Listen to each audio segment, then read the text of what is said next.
우리 전우자 옆에 있는 분들에게 잘 오셨습니다. 인사하겠습니다. 반갑습니다. 잘 오셨습니다. 네, 감사합니다.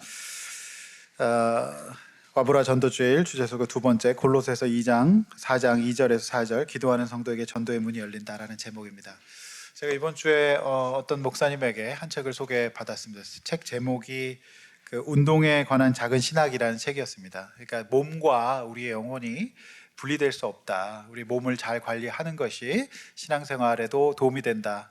뭐 다 아는 내용이었습니다. 근데 제가 이 책을 이번 주간에 읽으면서 굉장히 신선하게 도전받았던 내용이 이분의 기도문이었습니다. 이분은 이제 러닝을 하시는 목사님이신데 기도할 때마다 러닝할 때마다 이런 기도를 하셨습니다. 한번 들어보십시오. 아버지, 오늘 밤 단잠을 허락해 주시고 내일 아침 게으름을 떨치고 일어날 의지를 주옵소서. 제가 침대를 박차고 나와 운동복을 입고 신발끈을 매고 힘차게 발을 내딛게 해 주십시오. 그리하여 제 삶 속에 죄와 싸우는 영적 훈련이 중단되지 않게 해 주십시오. 아버지, 안락함에 안주하려는 본성을 이길 힘을 주십시오. 제 몸을 저 복종하게 없어서 성령님 제 안에 역사하셔서 이 육체의 훈련이 절제라는 성령의 열매를 맺는 밑거름이 되게 하옵소서. 아버지, 오늘 이 아침 이 달리기 시간을 주님께 거룩히 올려드립니다. 저 이런 기도를 한 번도 해본 적이 없거든요. 운동하면서 이렇게 기도를 할 수 있구나. 왜냐하면 우리의 몸이 게으름을 떨치고 운동을 하는 이것을 통해서 절제라는 성령의 열매를 맺고 영적 훈련으로 이어진다는 놀라운 말씀이었습니다. 한 번도 이런 기도를 해본 적이 없는데 저는 뭐 다 동의되는 내용입니다. 제가 지난번에 말씀드렸지만 운동하시는데라는 책도 인용을 해드리면서 몸과 우리의 영혼은 하나다. 그래서 몸이 굉장히 아파지면 우리 신앙도 힘들어질 수밖에 없다. 우리 육신이 성전이기 때문에 그 말씀 드렸습니다. 근데 이제 이런 기도가 참 좋았습니다. 또 이분은 이런 기도도 하더군요. 이 30분을 주님께 구별하여 드립니다. 제게 지치지 않는 힘과 인내를 주시고 부상 없이 완주하게 하소서. 이 운동을 통해 제 정신과 몸 그리고 마음에 활력을 불어넣어 주십시오. 오늘 하루 제가 이렇게 운동하면서 제 몸을 다스리고 제 머리를 정리하여서 타인을 더 깊이 사랑하도록 도와주십시오. 제 몸을 통해서 주님께 영광 돌리게 하여 주시옵소서. 이렇게 기도하시는 겁니다. 이런 기도 해보셨습니까? 참 놀라웠습니다. 제가 다 아는 내용인데 짧은 생명의 말씀사에서 나온 책인데 운동에 관한 작은 신학, 운동하면서 이렇게 기도한다는 거, 이게 참 저에게 신선하게 다가왔던 점입니다. 그래서 저도 이번 주에는 그동안 좀 쉬었던 운동도 또 다시 한번 또 할 수 있는 계기가 이 책을 통해서 되었습니다. 우리가 8주년 기념 전도 주일을 앞두고 이제 기도하고 있습니다. 지난주에는 우리가 누구를 품을 것인가를 작정하고 이제 이번 주간에 우리 전도 플랜은 기도입니다. 자, 운동하는 것도 놓고도 그렇게 기도하는데 우리가 다른 사람의 한 영혼의 구원을 위해서 어떻게 기도하지 않을 수 있겠습니까? 그래서 저는 오늘 이 기도와 이 전도와의 관계, 이 기도는 무엇인가에 대해서, 왜 우리가 기도해야 되는가에 대해서 제가 함께 말씀을 좀 나누려고 합니다. 그래서 저는 110 기도를 우리 성도님께 제안해 드립니다. 110 기도란 하루에 한 번 10분 정도를 그분의 영혼을 위해서 기도하는 일입니다. 보통 111 기도라고 해서 하루에 한 번 1분인데 그건 너무 박합니다. 너무 깍쟁이 같고 적어도 하루에 한 번 10분 정도는 나눠서 하더라도 좀 기도를 해야 되지 않을까, 그 생각을 하여서 110 기도라고 제가 그냥 만들어 봤습니다. 10분입니다. 10분이라는 시간이요, 짧다면 짧고 길다면 긴데요, 우리가 이게 쇼츠 보는 시간만 해도 몇 시간인데 우리가 이게 110 기도를 통해서 10분이라도 그 영혼을 통해서 주무시기 전이나 또는 출근하시면서 또 퇴근하시면서 또 뭐 아침에 일어나서 그렇게 잠깐이라도, 또 식사하시고 나서 쉬는 시간이라도 그렇게 한번 기도해 보면 어떨까, 그 생각을 하게 됩니다. 저는 오늘 이 말씀을 가지고 기도하는 성도에게 전도의 문이 열린다라는 제목으로 말씀을 준비했는데 우리가 함께 기도에 대해서 또 우리 인생의 목적과 뜻에 대해서 함께 살펴볼 수 있기를 원합니다. 자, 본론입니다. 첫 번째, 기도하며 감사함으로 깨어 있어야 된다. 2절입니다. 자, 골로새 교회를 좀 봐야 됩니다. 골로새 교회는 이제 소아시아에 있었던 교회인데 오늘날 터키의 남서부 지역에 있는 교회입니다. 그래서 우리가 요한계시록에 나온 라오디게아 교회가 가까이 있다고 합니다. 바울은 이곳에 가보지 않았던 것으로 보입니다. 그래서 골로새 2장 1절에서 내가 너희들의 얼굴을 보지 못했다라고 말합니다. 이 교회는 바울이 에베소에서 사역할 때 그의 제자였던 에바브라가 고향 골로새로 돌아가 세운 교회로 알려져 있습니다. 그래서 1장 7절은 우리와 함께 종된 사랑하는 종 이렇게 기록하고 있어서 이 에바브라가 돌아가서 그 고향에서 세운 교회로 보여집니다. 이때 이 교회는 굉장히 약했고 가정 교회의 형태의 작은 교회였을 겁니다. 그러니까 이 시대에 예수님 이제 부활하시고 1세기 시대 초대 당시에 교회를 세우는 거, 아니 교회를 떠나서 예수 믿는 것 자체가 굉장히 어려운 일이었습니다. 이 시대에 바울은 이 교회, 이 연약한 교회, 이 제자가 힘들게 세운 이 교회를 위해서 이 골로새서를 써서 보냈던 겁니다. 그래서 이런 상황에서 골로새 교인들에게 본문 1절에서 기도를 계속하고 기도에 감사함으로 깨어 있으라, 이런 말을 하고 있는 것이죠. 자, 기도를 하는데 감사함으로 깨어 있다. 이게 무슨 뜻일까요? 여러분, 이게 무슨 뜻이냐면은 기도하는 상황이 만만치 않았다는 뜻입니다. 왜냐하면 이제 기도를 하는데 감사가 와야 되고 깨어 있어야 되잖아요. 계속 기도를 이어가야 되잖아요. 그런데 기도를 하는 그 상황이 절대 쉽지 않았습니다. 자, 골로새 2장 8절, 11절, 22절, 23절 앞에와 주보 보시면서 함께 읽어보겠습니다. 시작. 누가 철학과 헛된 속임수로 너희를 사로잡을까 주의하라. 이것은 사람의 전통과 세상의 초등학문을 따름이요 그리스도를 따름이 아니니라. 또 그 안에서 너희가 손으로 하지 아니한 할례를 받았으니 곧 육의 몸을 벗는 것이요 그리스도의 할례니라. 이 모든 것은 한때 쓰이고는 없어지리라. 사람의 명령과 가르침을 따르느냐. 이런 것들은 자의적 숭배와 겸손과 몸을 괴롭게 하는 데는 지혜 있는 모양이나 오직 육체 따르는 것을 금하는 데는 조금도 유익이 없느니라. 자, 이 상황이 골로새 교회의 상황입니다. 그러니까 왜 감사가 안 나오고 왜 기도가 잘 안 나오냐, 너무 상황이 절망적입니다. 자, 12장 8절에 보면은 철학과 헛된 속임수로 너희를 사로잡을까 주의하라. 온통 세상에 이걸 이제 초등학문이라고 얘기를 합니다. 그러니까 그 당시에 고대 철학이 꽃을 피우기 시작했습니다. 우리가 노래로도 알고 있는 테스형 막 이런 사람들 막 나옵니다. 그러니까 이게 그 만물의 원리와 근본, 이 영혼의 이런 것들에 대해 사람들이 관심은 있는데 이 철학들이 막 일어나요. 그러니까 이게 이 초등학문들이 막 일어나서 사람들을 속임수로 사로잡게 됩니다. 이론들이 막 올라옵니다. 그리고 두 번째, 이 골로새 2장 11절에는 유대교입니다. 아직도 이제 예수 그리스도를 믿지 않고 율법을 지켜서 구원받는다고 믿었던 자들이죠. 그러니까 이들은 여전히 지금도 할례를 이제 강조하고 있는 것입니다. 예수 믿고서 이제 이게 마음의 할례로 이제 변화가 되지 않습니까? 그러니까 율법을 따라서, 그러니까 뭐 이렇게 저렇게 해야 돼. 워낙 기준이 많으니까 삶이 굉장히 피곤해지는 겁니다. 또 하나의 이제 2장 22절에서 23절에는 이거저거 하다 안 되니까 이제 금욕주의로 가는 겁니다. 금욕주의. 여기 보니까 몸을 괴롭게 한다 이렇게 되어 있지 않습니까? 완전 이제 세상을 떠나는 이런 생각들 이제 있는 겁니다. 그러니까 어렵게 이 제자가 골로새 교회를 세웠는데 복음이 안 전해지고 복음이 전해지는데 너무 어려운 겁니다. 그러니까 감사함이 안 생기죠. 응답이 잘 안 된다고 생각이 되고 절망이 들고, 그러니까 기도가 감사함이 없으니까 힘이 듭니다. 그러니까 이제 깨어있지 못하는 겁니다. 자꾸 기도가 안 나오고 낙심하게 되는 그런 상황이다라고 하는 것이죠. 이런 상황에서 여러분, 우리는 이제 이 전도와 기도에 대해서 말씀을 하고 있습니다. 여러분, 오늘날은 어떤가요? 오늘날 전도가 안 된다고 생각하는 사람도 더 많죠. 그리고 과연 누가 교회를 나올까?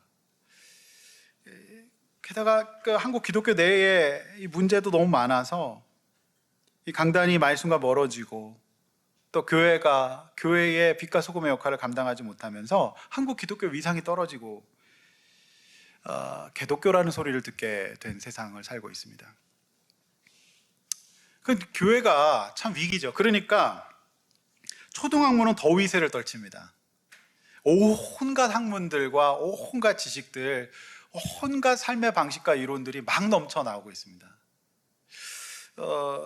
젊은이들은 어떻습니까? 온갖 우상 숭배와 쾌락과 세상으로 나가고 있죠. 그러니까 이 시대에 참 전도가 어떻습니까? 어렵죠. 그러니까 감사보다는 어떻게 돼요? 답답함, 의심, 그리고 이제 부담이 먼저 다가오죠. 그러니까 감사함으로 기도에 깨어있지 못하게 되는 겁니다. 그러니까 이 골로새 교회의 이 상황은 그때도 힘들었고 지금은 더 힘들어진 상황으로 볼 수가 있어서, 여러분 어떠세요? 우리가 누구를 품고 누구의 변화를 위해서 기도한다는 걸 생각하면 감사함이 막 넘치시고 너무 희망과 기대가 막 용솟아 오르십니까? 솔직히 쉽지 않겠다는 생각 드시죠? 누가 이 좋은 세상에,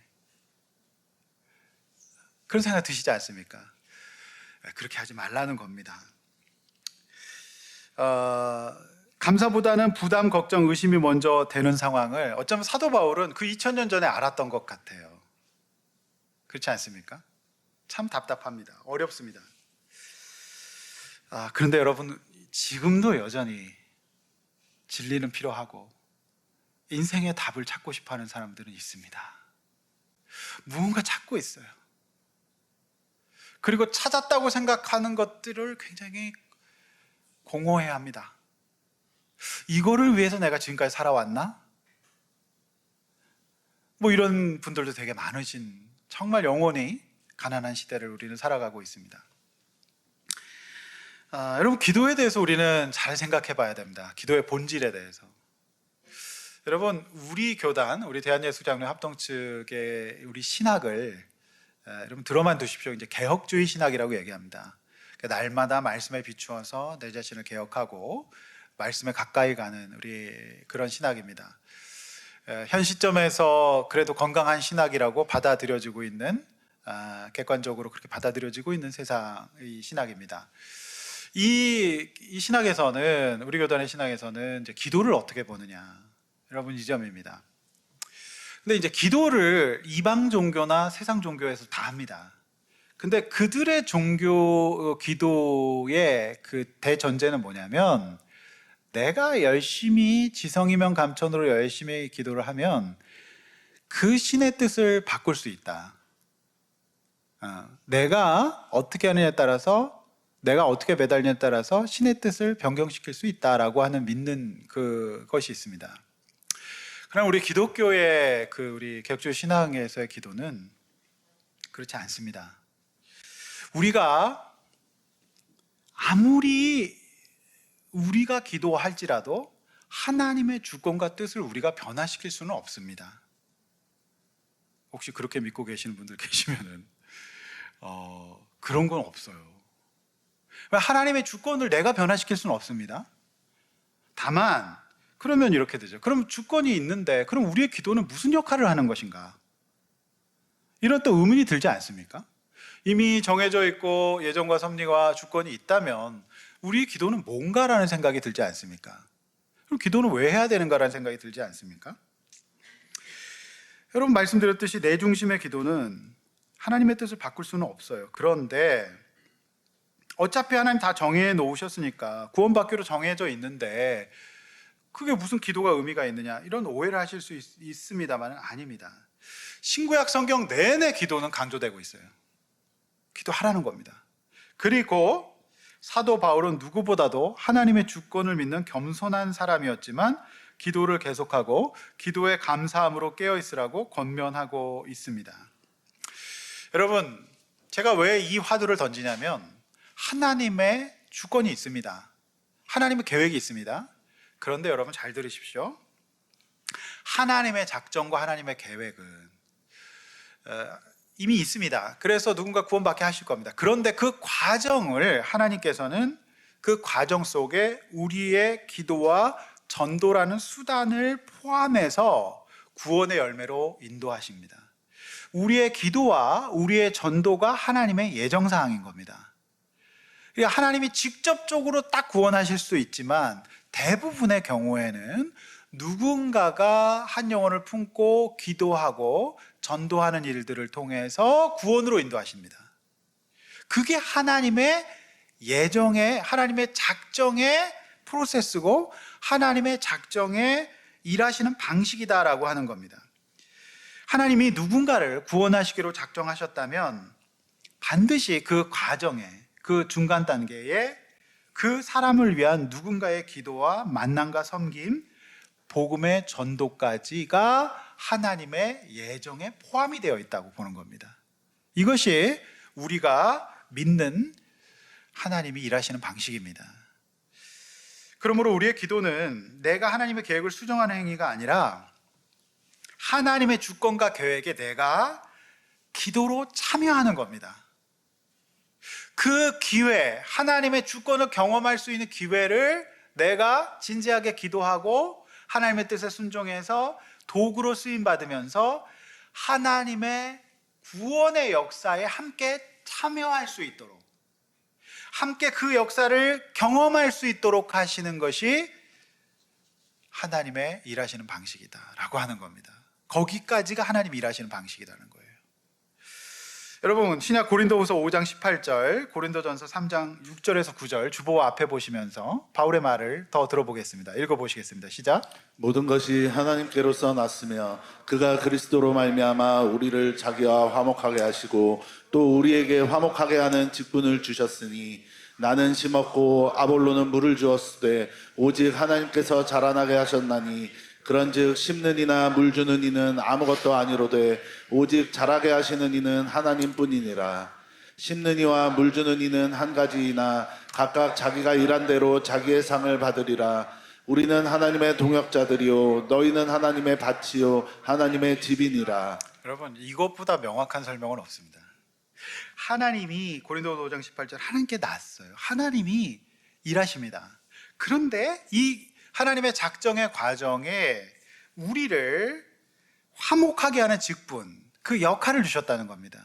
이게 하나님이 일하시는 방식이다. 그런데 우리가 기도하지 않고 하나님의 뜻을 분별하지 못하면 우리에게 주신 직분을 잊어버린다는 뜻입니다.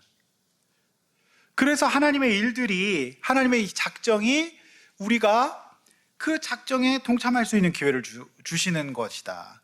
그래서 여러분, 유명한 말씀이죠. 아볼로는 물을 주었고 하나님께서 자라게 하십니다. 하나님이 자라게 하십니다. 그런데 그 하나님이 일하시는 그 방법에는 물 주는 아볼로가 있고, 어떻게 해요?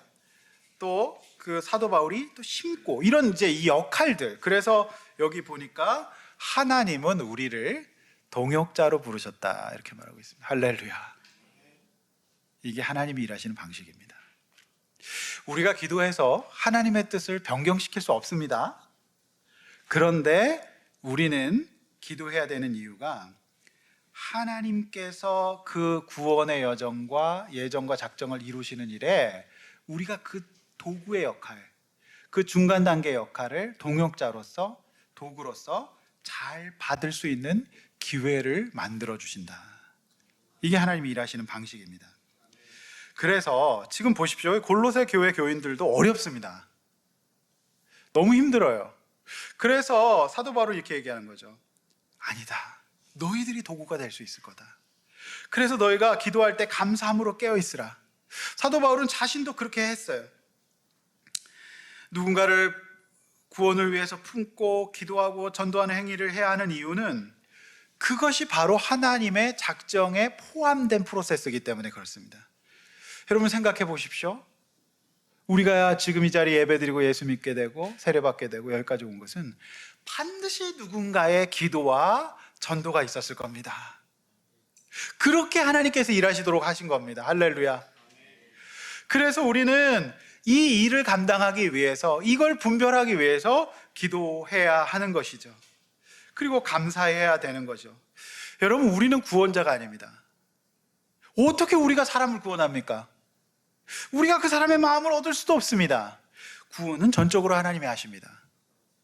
그러나 하나님이 하시는 이 일에 우리가 하나님이 하신다는 믿음을 갖고 낙심과 부담이 아니라 감사함으로 깨어서 지속적으로 기도하는 행위를 통해서 성령께서 역사하시고 부족한 우리를 통해서 한 영혼을 찾게 하시는 도구로 쓰임받을 수 있는 것, 이게 바로 하나님의 작정이고 예정인 것입니다.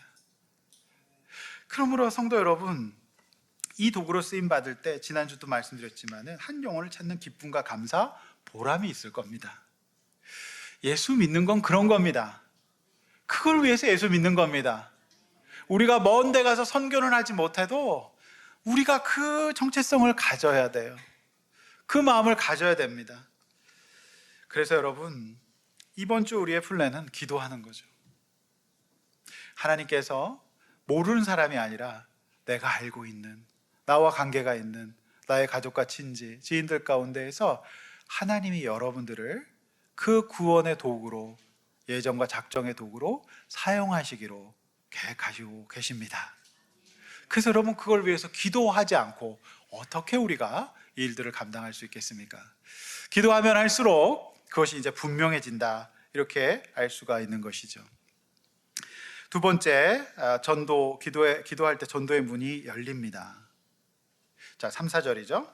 자, 3절 보십시오. 또한 우리를 위하여 기도하되 하나님이 전도할 문을 우리에게 열어주사 그리스도의 비밀을 말하게 하시기를 구한다라고 되어 있습니다. 그리고 이 일 때문에 매임을 당했다고 얘기합니다. 여기서 우리는 누구일까요? 여러분, 여기서 우리는 골로새 4장 7절 이하에 보면 그의 동역자들입니다. 디모데, 오네시모, 아리스타고, 마가, 에바브라, 누가 같은 자들입니다. 사도 바울은 절대 혼자 일하지 않았습니다. 사도 바울은 함께 일했습니다. 동역자들과 함께 일했습니다. 그래서 여러분, 좋은 교회는 목사 혼자 일하는 교회가 아닙니다. 목사 혼자 북치고 장구치고 전도 다 하는 교회 아닙니다. 함께 일하는 교회입니다. 목사가 전도 다 하는 게 아닙니다. 함께 전도하는 겁니다. 그게 성경적입니다. 그런 교회가 건강한 교회입니다. 함께 해야 합니다. 동역해야 합니다. 왜냐하면 그 동역자가 늘어나는 것이 하나님의 뜻이고, 그렇게 할 때 우리가 참된 제대로 된 인생을 살아갈 수 있기 때문에 그렇습니다. 사도 바울은 2000년 역사상 한 명 나올까 말까한 가장 위대한 신학자요 사역자였습니다. 지금도 신학계에서는 이 사도 바울에 대한 논문들이 계속 쏟아져 나오고 있습니다. 정말 위대한 신학자입니다. 그리고 이분이 세워놓은 신학이 오늘날 정통신학이 됐습니다. 근데 그는 참 위대한 사람이었어요. 대단한 문필가였고 학자였고 사상가였고 또 실천가였습니다. 그런데 그는 언제나 자신을 자랑할 만한 입장에 있어서도 그렇지 않았고, 하나님이 일하신다는 입장을 견지했어요. 당연하죠. 그건 도구에 불과한 거거든요. 그래서 그는 항상 기도를 부탁합니다. 자기를 위해 기도해달라 그래요. 그리고 또 우리가 함께 기도하자 그래요. 여러분, 인간적으로 아무리 성품이 좋고 인격적이고 실력이 좋고 많은 재능과 능력과 지식을 갖고 있어도 기도하지 않거나 기도를 부탁하지 않는 사람은 교만한 겁니다. 사도 바울은 사실은 많은 체험을 했고 너무 많은 것을 알고 있었던 학자이기 때문에 안 그래도 돼요. 열매도 많았는데 그는 언제나 자신을 위해서 기도해달라 그래요. 기도를 하시고 기도를 부탁하셔야 합니다. 여러분이 하나님의 예정과 작정과 하나님의 위대하심을 믿는 사람은 왜 기도를 할 수밖에 없느냐? 나의 연약함과 나의 부족함과 내가 감당할 수 없는 일들이 너무 많다는, 나는 피조물에 불과하다, 그거를 인정하는 사람이기 때문에 기도하는 겁니다. 그래서 여러분, 그래요. 성경 공부는 좋고 설교 듣는 건 좋고 교제는 좋은데 기도는 나랑 안 맞는다. 여러분, 이런 신앙은 없어요. 그건 말이 안 되는 겁니다. 말씀 좋고 교제 좋고 뭐 다 좋은데 기도는 좀 나랑 안 맞는다. 여러분, 그런 신앙은 없다는 겁니다. 균형을 잡아야 합니다. 기도를 하시고 기도를 부탁하는 것은 우리 기독교 신앙에 매우 중요한 일이고 겸손한 행위입니다. 만약에 여러분 기도를 광신적인 행위나 나랑 신앙 칼라 맞지 않는다는 행위라고 여기시는 분이 계신다면 여러분, 그거 아닙니다. 반드시 기도하시고 또 기도를 부탁하셔야 하는 것이죠. 이게 기도를 한다는 일은 하나님이 일하시는데 나는 도구라는 인식을 가진 사람이 반드시 할 수밖에 없는 일이고, 그리고 환경이 어렵고 힘들 때 끊임없이 감사할 수 있는 능력은 바로 이처럼 하나님 앞에 기도하고 또 기도를 부탁하면서 생길 수밖에 없는, 그 영성이 그렇게 생길 수밖에 없기 때문에 그렇다라고 하는 것이죠. 성도 여러분, 기도는 어떠십니까? 기도하시고 기도를 부탁하시기를 바랍니다. 네. 저는 정말로 많이 배우시고 또는 많은 능력을 갖고 계신 분들이 다른 것은 하시는데 기도는 잘 안 하시는 분들을 보시거든요. 그거 건강하지 않습니다. 여러분, 우리는 도구에 불과합니다. 우리가 아무리 해도 나 자신과 내 모든 주변을 내가 다 다스릴 수 없어요. 그걸 인정하시길 바랍니다. 바울은 이렇게 말합니다. 기도를 통해 전도의 문이 열린다. 이렇게 말합니다. 여러분 보십시오. 기도하지 않는 전도는 전도가 아닐 수 있습니다. 기도하지 않고 하는 전도는 내가 잠깐 열어놓은 문일 수 있습니다. 그 문은 다시 닫힐 겁니다. 왜요? 기도한다는 행위는 내가 저 사람을 구원할 수 없다는 것을 인정하는 사람이 하는 거거든요. 하나님이 열어주셔야 됩니다. 성도 여러분, 영혼 구원은 내가 하는 것이 아닙니다. 하나님이 하셔야 됩니다. 그러므로 하나님의 작정과 역사를 믿는 사람은 반드시 그 일에 하나님이 일하시도록 기도해야 됩니다. 그저 나는 문을 여는 도구로 쓰임받게 해달라고 기도하는 사람이 되어야 된다는 것이죠. 자, 여러분 주보 앞에 보시면서 사도행전 16장 12절에 14절 함께 읽어보시겠습니다. 시작. 거기서 빌립보에 이르니 이는 마게도냐 지방의 첫 성이요 또 로마의 식민지라. 이 성에서 수일을 유하다가 안식일에 우리가 기도할 곳이 있을까 하여 문밖 강가에 나가 거기 앉아서 모인 여자들에게 말하는데, 두아디라시에 있는 자색 옷감 장사로서 하나님을 섬기는 루디아라는 한 여자가 말을 듣고 있을 때 주께서 그 마음을 열어 바울의 말을 따르게 하신지라. 자, 앞에 보십시오. 여러분, 사도 바울도 한계가 있었어요. 그 사람은 어떤 한계가 있었냐면 사실 민족적인 한계가 있었습니다. 무슨 얘기냐면 사도 바울은 아시아인이었습니다. 그래서 사도 바울은 예수님을 믿고 그렇게 많은 열매를 맺었는데도 불구하고 그는 아시아 선교만 하고 싶었어요. 유럽은 가본 적도 없고 가기도 싫었고 낯선 곳이고 그 사람들과 척을 지고 있습니다. 대대로 전쟁을 했기 때문에. 그래서 그 사도 바울은 아시아에 계속 머물고 거기서 선교하고 싶었습니다. 그도 그렇게 탁월한 사도 바울도 기도하지 않으면 하나님의 뜻을 거스리고 그가 더 많은 영광과 더 많은 도구로 쓰임받을 수 있는 기회를 자기 스스로 박탈할 수 있습니다. 그래서 어느 날 사도 바울은 기도합니다. 하나님, 어떻게 해야 될까요? 저 유럽에 가본 적이 없습니다. 낯섭니다. 그리고 가기 싫습니다. 그런데 기도하고 하나님의 뜻을 구할 때 건너와서 도우라 성령의 음성을 듣습니다. 그것이 바로 바다 건너편 그리스, 로마, 유럽 선교가 시작이 되는 겁니다. 자, 가봤더니 어떻습니까? 낯설어요, 역시. 그리고 기도할 것도 없고 이제 누구를 만나서 어떻게 해야 되나 막막합니다. 여러분, 사도 바울은 기도하고 자신의 뜻과 계획이 아니라 하나님의 작정과 예정을 믿고 하나님의 뜻이 무엇인가를 분별했어요. 딱 갔더니 어느 날 기도하고 있는데 거기서 바로 빌립보에서 오늘 본문에 나와 있는 자색 옷감 장사, 여성 실업가, 굉장히 성공한 여성 실업가였던 루디아를 만나게 됩니다. 그래서 그녀가 이미 다 준비해 놨어요. 그래서 루디아가 사도 바울의 선교 여정에 아주 소중한 재정적, 영적 동역자가 되어서 빌립보 교회가 바로 그녀의 집에서 시작이 되는 겁니다. 할렐루야. 여러분, 우리가 내가 기도하지 않고 내 뜻대로 내 인생을 살아가면 인생의 큰 그림이 망가집니다.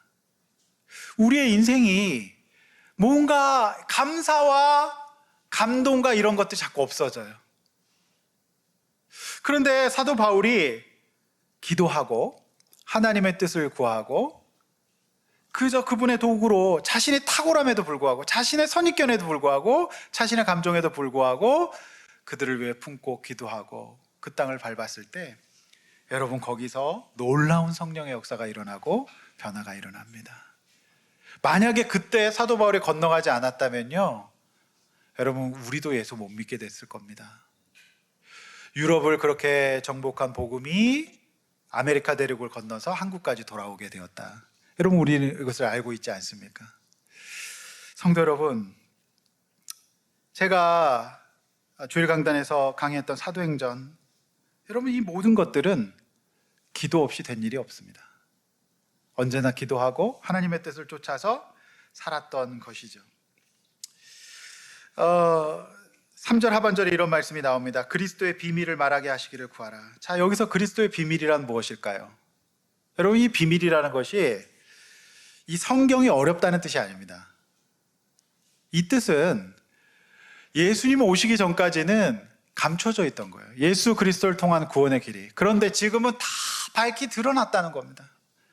다 알려졌어요. 답이 드러났다는 겁니다. 그리스도의 비밀을, 그전에 비밀이었지만 이제는 다 알려져서 전도의 문이 열리면 답을 찾고 있는 인생들에게, 저 영혼들에게 답을 주겠다. 구원의 길을 열겠다. 키를 제시하겠다. 수수께끼처럼 인생에 답을 찾지 못하고 있는 영혼들, 갈팡질팡하고 있는 영혼들에게 구원의 이 복음의 소식을 전하겠다라고 하는 것이죠. 여러분, 그래서 우리는 나를 전도하는 것이 아니라 그리스도의 복음, 비밀을 전하는 것입니다. 특별히 사도 바울은 이 3절 하반절에서 이 일 때문에 매임을 당했다라고 얘기합니다.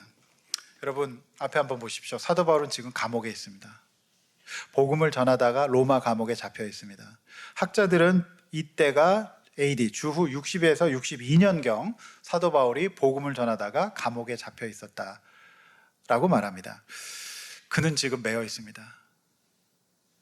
그는 지금 고난 중입니다. 그런데 여러분, 사도 바울은 매임을 당하였고 내가 매였지만 마땅히 4절에서 이 할 말로 비밀을 더욱더 나타낼 것이다 이렇게 말하고 있습니다.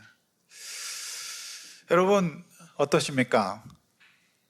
보통 우리가 누군가를 위해 기도하고 전도한다고 생각하면 이렇게 하죠. 나는 지금 그런 거 할 입장이 못 됩니다.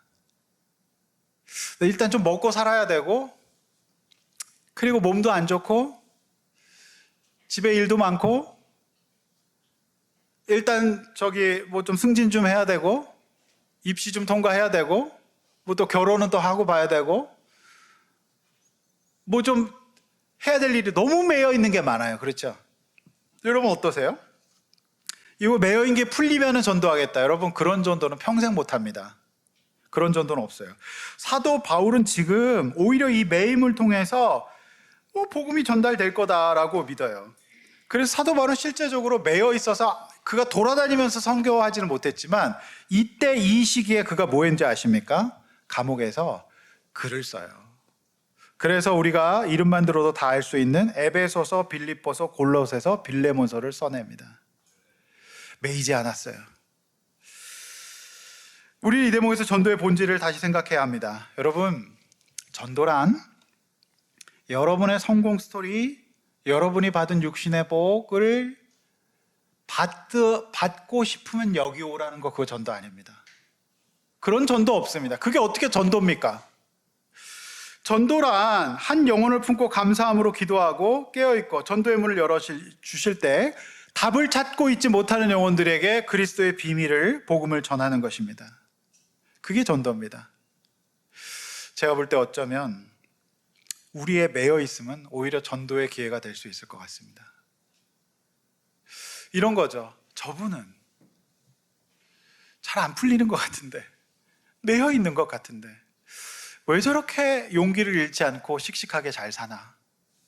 저분은 왜 우울하지 않을까? 저분은 왜 고난과 어려움을 겪어도 항상 꿋꿋하게 용기 잃지 않고 살아갈까? 여러분, 그 우리의 매임이 세상 사람들에게 오히려 복음의 증거의 계기가 될 줄로 믿습니다. 여러분, 사도 바울은 자신의 매임이 아무 문제가 되지 않는다고 얘기한 거예요. 여러분, 그래서 교회를 우리가 누군가를 품고 기도할 때 당신도 나처럼 복을 받으십시오, 그거 전도 아닙니다. 그런 식의 전도는 먹히지 않는 겁니다. 성도 여러분, 우리의 매임이 전도의 기회가 오히려 될 수 있습니다. 그러므로 여러분, 내가 하는 게 아니라 기도하는 것입니다. 할렐루야. 여러분, 기도하시기를 바랍니다. 그리고 하나님께서 그 일을 하실 것을 믿고 우리는 감사함으로 아를 뿐이죠. 그래서 여러분, 우리가 당장 하는 거 중요하지 않습니다. 전 정말 기도가 중요하다고 생각하고 기도해야 될 것 같습니다. 제가 지금까지 8년간 교회를 개척해서 목회하면서 요즘 정말 많이 느끼고 있는 것이 바로 이 점입니다. 기도가 능력이다. 여러분, 제가 아무리 뭘 해도 그것보다 하나님 앞에 진지하게 정말 간절하게 기도할 때 하나님께서 일하시는 것을 보게 됩니다. 저에게는 그런 간증들이 있습니다. 그리고 그 은혜가 있기 때문에 저는 감사함으로 깨어서 기도할 수 있을 것 같아요. 그게 목회구나. 전 정말 많이 깨닫습니다. 그래서 앞으로 이제 제가 한 60 넘으면 진짜 좋은 목사가 될 수 있을 것 같다는 희망이 생깁니다. 왜 그렇습니까? 내가 뭘 잘해서가 아니라 이 복음의 비밀을 깨달아서 그 말씀대로 살아간다고 한다면 하나님께서 결과는 책임지시고 작정하신 대로 이끌어 가실 것을 믿기 때문입니다. 말씀을 맺습니다. 성도 여러분, 하나님의 주권을 믿고 낙심하지 말고 깨어서 꾸준히 기도하시기를 바랍니다. 전도란 하나님의 주권에 동참하는 겁니다. 기도할 때 전도의 문을 열어주시고 나의 매인과 상관없이 한 영혼에게 인생의 답과 구원을 얻게 하실 줄로 믿습니다. 이 거룩한 부르심에 각자의 자리에서 최소한의 순종으로 답하시는 성도님들 되시기를 바랍니다. 저는 두렵지 않습니다. 그래서 여러분이 이렇게 작정하는 이유는 숫자 하나도 중요하지 않아요. 그냥 우리가 말씀대로 누군가를 위해서 품고 기도하면 하나님이 여러분들을 통해서 그 영혼의 구원을 하도록 작정하셨다. 이것을 보게 될 것입니다. 할렐루야. 여러분, 오늘도 이 시간에, 이번 주간에 우리가 기도할 것입니다. 또 여러분을 위해서 제가 기도하겠습니다. 여러분 힘내시고 하나님의 은혜로 승리하시기를 바랍니다. 우리 시간에 다 함께 찬양하겠습니다. 우리 오늘 눈물로. 성도 여러분 감사함이 있습니까?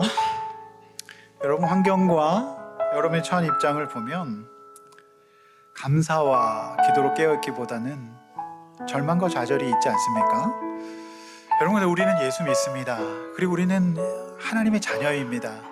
하나님께서 일하실 겁니다.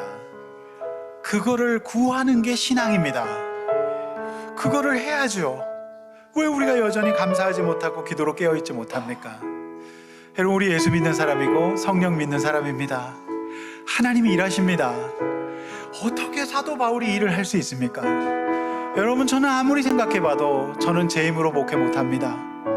성령께서 하실 겁니다. 그래서 저는 기도할 겁니다. 하나님이 하시는 일입니다. 그저 우리는 도구로 주님 도와주십시오. 나는 사람의 마음을 얻을 수도 없고 바꿀 수도 없고 환경을 내가 열 수도 없습니다. 여러분, 낙심하지 마시고 기도하십시다. 그게 우리 신자의 특권이고 권리입니다. 여러분, 어떤 좌절이 있습니까? 어떤 매임이 있습니까? 하나님께 맡기십시다. 기도하십시다. 개인을 위해서 그렇게 기도하시고 또 여러분, 나에게 맡겨주신, 나에게 영적인 부담감을 주고 있는 내 주변의 사람들을 위해서 기도하십시오. 그러면 하나님께서 그 작정 과정을 통해서 역사하실 줄로 믿습니다. 이 시간에 나와 내가 품어야 될 영혼들을 위하여서 주여 한번 외쳐 간절히 기도하겠습니다.